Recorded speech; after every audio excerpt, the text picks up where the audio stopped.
Hello and welcome back. So I figured I would do a video for more specifically for English. This one may seem a little bit weird because most of the accommodations that you would need for most classes would obviously apply for English class, but I figured I'd bring it up specifically English class. Whether that's reading or otherwise, because there are certain accommodations that really are important in this class. One, writing. Doesn't matter. You're in an English class. There's going to be writing. I don't care what anyone says. And honestly, I don't think a student should be given a pass to not write just because of EDS. At the same time, what that writing means, I think, can be adjusted. Typewriters, writing by hand, or just speaking. All are options. There are many, many text-to-speech options out there nowadays. Find out which option works best for your student, and it may be a variety of those. I have one kid who he basically needs to have a computer, have access to a computer for his writing because of a variety of things. I have other kids who they're fine writing long essays by hand, but it doesn't bother them. Find out what works best for your student.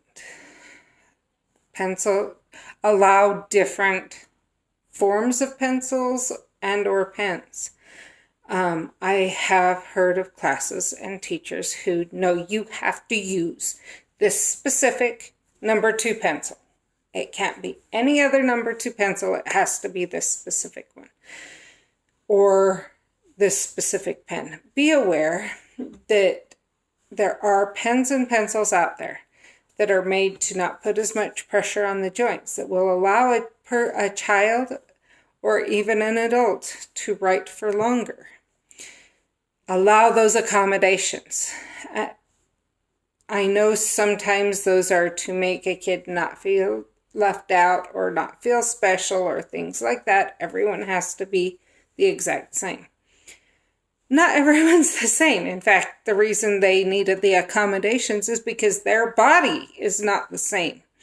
So to treat them like they are the same can be very detrimental. Another thing, be aware. A lot of people with EDS spend a lot of time when they aren't there. If they're in the beginning, or if it's not affecting them as much, you may not notice this. But especially if they're at the point they're missing a lot of school, things like that, they probably spend a lot of time in bed. They may be reading, they may not. Look at it. Find out what you can. Maybe they can read ahead in class and get done with certain things so that they can then do in class things that need to be done in class, they can do in class. At the same time, be aware that pain can cause brain fog. And what that means is that they can have more trouble retaining things. They may space off more, different things like that. They may not even realize they're in pain, but they may actually be in pain, and it's appearing to be ADD or different things like that. Take those into account. Another thing to be aware of is that there are certain issues that are more common with people with EDS, comorbidities, like PTSD, things like that, that can affect things in class. If a student is uncomfortable, maybe providing the option for them to get up and go or to do a different book or things. You don't know what they've been through, and maybe the specific book you're reading is bringing up a lot of bad memories from things they've gone through. Be aware of that. It's going to be impossible to find a book that doesn't affect someone. So being aware of that and maybe allowing having 2 books they can choose from or different things like that can be beneficial. So thank you for your time, and I will see you in the next video. Bye.